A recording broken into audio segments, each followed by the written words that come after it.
नमस्कार दोस्तों, स्वागत है एक बार फिर आपके अपने YouTube चैनल जीवा स्टडी पर। मैं वरिष्ठ अध्यापक मुकेश कुमार जंगड़ आपका स्वागत करता हूं। तो अपन ने लेवल 1 और लेवल 2 दोनों के लिए जो रीट पात्रता परीक्षा है उसके लिए साइकोलॉजी की उत्कर्ष के मॉडल पेपर चला रखे थे और अपन यूनिट वाइज जो है टेस्ट देख रहे थे। अपनी जो है 2 यूनिट हो चुकी, तीसरी यूनिट की जो है 75 क्वेश्चन हो चुके। आज लास्ट के 25 क्वेश्चन बचे हैं वो देखेंगे, उसके बाद हम यूनिट 4 शुरू करेंगे। तो आज का पहला क्वेश्चन है, निम्न में से बुद्धि का बहुखंड सिद्धांत प्रतिपादित किया। तो बहुखंड सिद्धांत जो है बहुकारक सिद्धांत का ही दूसरा नाम है। किसका? बहुकारक सिद्धांत का। तो ये बात हम बार बार कर चुके। तो बहुकारक सिद्धांत जो है आपका किसने दिया था? थॉर्नडाइक ने दिया था। ठीक है। थ्रस्टन और केली ने दिया था समूह कारक सिद्धांत। कौन सा? दोनों अलग अलग चीजें ध्यान रखना। थ्रस्टन और केली ने कौन सा दिया था?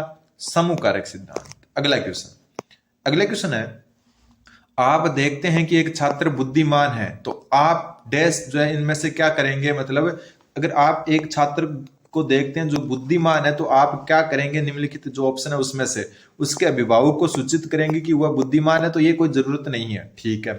उसे अतिरिक्त गृह कार्य नहीं देंगे तो ये भी कोई जरूरी नहीं है। वह जैसे अधिक प्रगति कर सके उस तरह उसे अनुप्रेरित या विप्रेरित करेंगे। बिल्कुल सही बात है।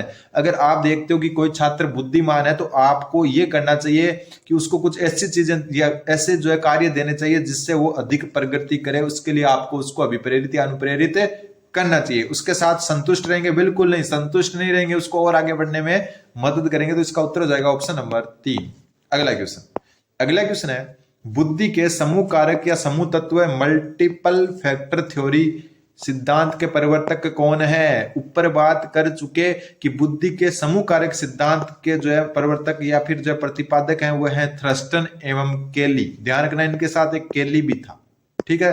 अकेला जो है थ्रस्टन नहीं थे, केली भी इनके साथ थे। अगला क्वेश्चन, ये तीसरी यूनिट है, उसके बाद में जो है आपकी चौथी यूनिट जो है आज शाम से हम शुरू कर देंगे। अगला क्वेश्चन है आपका, बुद्धि लब्धि जिसको IQ कहते हैं, उसमें जो है ऑप्शन में से कौन सी चीज शामिल है? एक मिनट, कौन सी शामिल है वो पूछा है। वैसे बुद्धि लब्धि बराबर क्या होती है? मानसिक आयु, लिख देता हूं मैं, मानसिक आयु बट्टा वास्तविक आयु गुणा 100, ये होता है। तो यह ऑप्शन में से कौन सी चीज इसमें मौजूद है बुद्धि लब्धि में वो बताना है। औसत आयु है? नहीं है। वास्तविक आयु? बिल्कुल है। पारिवारिक आयु? कहीं नहीं है, कोई भी नहीं है। तो उत्तर क्या हो जाएगा इसका? Option number 2। यानी बुद्धि लब्धि में वैसे जो है क्वेश्चन पूछने का वैसे कोई सेंस नहीं है, लेकिन बुद्धि लब्धि में ये बोला है कि कौन सा सम्मिलित है, तो उसमें से जो है ऑप्शन नंबर 2 सम्मिलित है। वास्तविक आयु ये रहा। मानसिक आयु जिसको मेंटल एज कहते हैं और वास्तविक आयु जिसको क्रॉनिकल एज कहते हैं गुणा 100, MA/CA गुणा 100। ये जो है आपको याद रखना है, डायरेक्ट ऐसा ही लिखा आता है। अगला क्वेश्चन है, बुद्धि लब्धि मापन के जन्मदाता कौन है? मतलब बुद्धि लब्धि का जो संप्रत्यय है वो किसने दिया था? तो बुद्धि लब्धि जो है उसके मापन के जन्मदाता कौन है? तो उत्तर हो जाएगा बिने। एल्फ्रेड बिने जो है बुद्धि लब्धि मापन के जन्मदाता माने जाते हैं। अगला क्वेश्चन है आपका, जड़ बुद्धि वाले बालक की बुद्धि लब्धि कितनी होती है? तो आपको पता ही है, देखो 111 से 110 ये तो 120 ये तो हो नहीं सकती। 91 से 110 वाला होता है आपका सामान्य या औसत बुद्धि वाला। कौन सा? सामान्य या औसत बुद्धि वाला होता है। ठीक है। 71 से 80 और 70 से कम। आज जो है कल वाली जो क्लास थी उसमें मैंने बताया था आपको कि कौन सा जड़ होता है, कौन सा मूड होता है, ये बातें मैं आपको बता चुका। तो देखो अब आपको याद करना है कल क्या बताया था मैंने। तो 70 से कम वाला जो है ना वो माना जाता है आपका जड़ बुद्धि। ठीक है। 70 से कम जो है बुद्धि वाला बालक जो है जड़ बुद्धि माना जाएगा ऑप्शन के हिसाब से। और एक बात मैं बता दूं, अलग अलग जो आपके मनोवैज्ञानिक उन्होंने जो है ये रेंज अलग अलग दी है, वो भी ध्यान आपको रखना है। अगला क्वेश्चन है, बच्चे की बुद्धि लब्धि अगर 90 से 110 के बीच हो तो वह क्या है? तो अभी ऊपर वाले जस्ट क्वेश्चन में बात कर चुके हैं कि अगर 90 से 110 के बीच में कोई बुद्धि लब्धि है तो वो औसत बुद्धि कहलाती है, या फिर हम इसको कह सकते हैं सामान्य बुद्धि, या तो औसत बुद्धि या हम इसको कह सकते हैं सामान्य बुद्धि। ध्यान रखना। तो उत्तर हो जाएगा ऑप्शन नंबर 1 सामान्य बुद्धि। अगला क्वेश्चन, प्रतिभाशाली बालक कौन से होते हैं? जिनकी बुद्धि लब्धि 140 से ज्यादा होती है, 140 प्लस होती है। अगला क्वेश्चन है, एक मिनट छोटा कर लेते हैं इस क्वेश्चन को। प्रत्येक विद्यार्थी जो है या शिक्षार्थी स्वयं में विशिष्ट है, इसका अर्थ है कि मतलब प्रत्येक शिक्षार्थी या विद्यार्थी स्वयं में विशिष्ट है, इसका अर्थ क्या है? कोई भी दो शिक्षार्थी अपनी योग्यताओं, रुचियों और प्रतिभाओं में एक समान नहीं होते। बिल्कुल हो सकता है ये उत्तर, लेकिन हमेशा ध्यान रखना ऑप्शन पहले चारों पढ़ने, ऐसा नहीं कि पहला सही लग रहा है और पहले कोई गोला कर दिया। तो कोई भी दो शिक्षार्थी अपनी योग्यताएं, रुचियों और प्रतिभाओं में एक समान नहीं होते, बिल्कुल सही बात है। लेकिन अगले ऑप्शन देखते हैं। शिक्षार्थी में न तो कोई समान विशेषताएं होती है और न उनके लक्ष्य समान होते हैं, तो ये जरूरी नहीं है, कुछ विशेषताएं समान हो सकती है। सभी शिक्षार्थियों के लिए एक समान पाठ्यचर्या संभव नहीं है, तो ये भी गलत है, संभव है। फिर एक विषम रूपी कक्षा में शिक्षार्थियों की क्षमता का विकसित करना है संभव है, तो ये भी नहीं है। चाहे विषम रूपी कक्षा हो या समरूपी कक्षा हो, आप जो है क्षमताओं को विकसित कर सकते हैं। तो अब आप देखो उत्तर 1 नंबर ही सही है कि कोई विद्यार्थी विशिष्ट है। इसका मतलब कोई भी दो विद्यार्थी है वो अपनी योग्यताएं, रुचियों और प्रतिभाओं में एक समान नहीं होते हैं, उनमें भिन्नताएं पाई जाती है। अगला क्वेश्चन है, विशेष रूप से जरूरतमंद बच्चों की शिक्षा का प्रबंधन होना चाहिए किस प्रकार से? जो विशेष रूप से जरूरतमंद बच्चे हैं उनकी शिक्षा किस हिसाब से होनी चाहिए? तो ध्यान रख लेना इस क्वेश्चन को, उत्तर को भी रट लेना। रीट में पहले आ चुका है क्वेश्चन, दूसरे सामान्य बच्चों के साथ, यानी कोई विशेष रूप से जरूरतमंद बच्चा है उसकी भी शिक्षा दूसरे बच्चों के साथ ही होनी चाहिए। ध्यान रखना, समावेशी शिक्षा होनी चाहिए। विशेष विद्यालयों में विशेष बच्चों के लिए विकसित विधियों द्वारा कोई जरूरी नहीं है, विशेष विद्यालय में जरूरी नहीं है, विशेष विद्यालयों में विशेष शिक्षकों द्वारा ये भी जरूरी नहीं है। अब आप ये तीनों जो सोचोगे ये उत्तर है, तो ये उत्तर बिल्कुल नहीं है। क्वेश्चन रीट में पहले रिपीट हो चुका है, आ चुका है। तो ध्यान रखना, विशेष रूप से जरूरतमंद बच्चों की शिक्षा का प्रबंधन दूसरे सामान्य बच्चों के साथ ही होना चाहिए। अगला क्वेश्चन है आपका कि निम्नलिखित में से कौन सा कारक मंद बुद्धि बालक के लिए आवश्यक नहीं है? कोई भी अगर मंद बुद्धि बालक है उसके लिए जो है कौन सा कारक जो है बालक के लिए कौन सा आवश्यक नहीं है? मतलब कोई भी बालक की जो है मंद बुद्धि है, मतलब बुद्धि कम है, उसमें निम्नलिखित में से कौन सा कारक आपको लगता है जो आवश्यक नहीं है? सीखने की मंद गति, तो मंद बुद्धि की मंद गति हो सकती है, बिल्कुल हो सकती है। फिर अमूर्त चिंतन का अभाव, ये भी हो सकता है। मानसिक विकलांग या मंद बुद्धि है तो अमूर्त चिंतन का अभाव हो सकता है और मौलिकता का भी अभाव हो सकता है, लेकिन शारीरिक दोष होना जरूरी नहीं है। ऐसा नहीं है कोई शारीरिक दोष हो तो वो व्यक्ति मंद बुद्धि होगा। शारीरिक दोष और मंद बुद्धि का आपस में कोई लेना देना नहीं है। शारीरिक दोष और मंद बुद्धि का आपस में कोई लेना देना नहीं है। तो मंद बुद्धि बालक शारीरिक दोष युक्त तो कोई जरूरी नहीं होता, तो उत्तर हो जाएगा इसका ऑप्शन नंबर 2।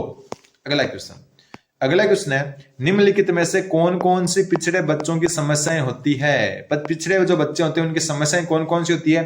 कम शैक्षणिक योग्यता, बिल्कुल। शैक्षणिक योग्यता कम पाई जाती है, बिल्कुल। संवेगात्मक समस्याएं पाई जाती है, खुद को एडजस्ट नहीं कर पाते, बिल्कुल। सामाजिक समस्याएं होती है, बिल्कुल। समाज में वो अपने को हीन भावना से देखते हैं खुद को ही, तो ये भी होती है। तो उत्तर हो जाएगा इनमें से सभी। ठीक है, इनमें से सभी जो है इसका सही उत्तर हो जाएगा। पिछड़े बालकों की समस्याओं में ये तीनों की तीनों जो है शामिल है। अगला क्वेश्चन है आपका, व्यक्तित्व विभिन्नता के आधार पर शिक्षा देने वाले निम्न में से कौन सा विकल्प उपयुक्त है? व्यक्तित्व भिन्नता के आधार पर शिक्षा देने हेतु निम्न में से कौन सा विकल्प उपयुक्त है वो बताना है।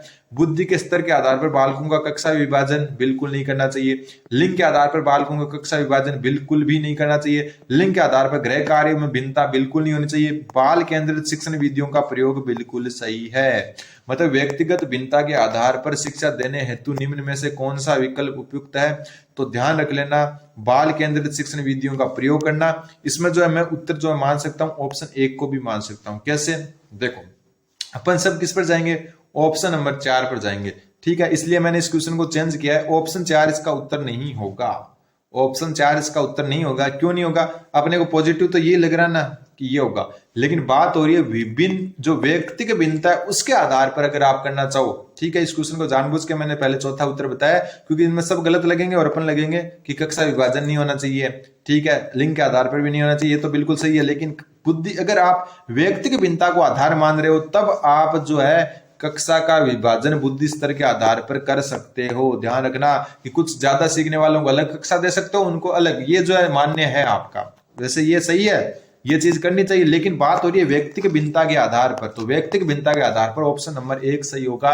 मैं आपको जो है 4 जानबूझ के बताया ताकि आपको थोड़ा सा पता चले कि क्वेश्चन को ध्यान से देखना जरूरी है। अगला क्वेश्चन, निम्न में से कौन सा विकल्प उपलब्धि में व्यक्तिगत भिन्नता का प्रतीक नहीं है? निम्न में से कौन सा विकल्प उपलब्धि में व्यक्तिक भिन्नता का प्रतीक नहीं है। पूर्व अनुभव में भिन्नता हो सकती है, रुचियों में भिन्नता हो सकती है, पूर्व निर्देशन में भिन्नता हो सकती है, लेकिन लिंग में विभिन्नता जो है वो आपकी उपलब्धि में व्यक्तिक भिन्नता का प्रतीक नहीं है। तो उत्तर हो जाएगा ऑप्शन नंबर 2।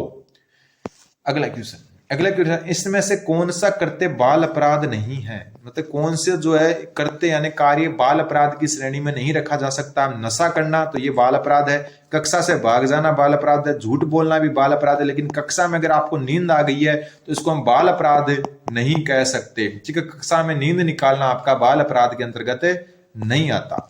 अगला क्वेश्चन, विशिष्ट बालकों के अंतर्गत निम्नलिखित में से कौन सा बालक आता है? अपन क्या करते हैं, विशिष्ट बालक किसको मानते हैं कि या तो कोई बहुत ज्यादा प्रतिभाशाली बालक होगा उसको विशिष्ट बालक कहते हैं, या फिर जो है कोई बहुत ज्यादा मंदबुद्धि बालक होगा उसको विशिष्ट बालक कहते हैं।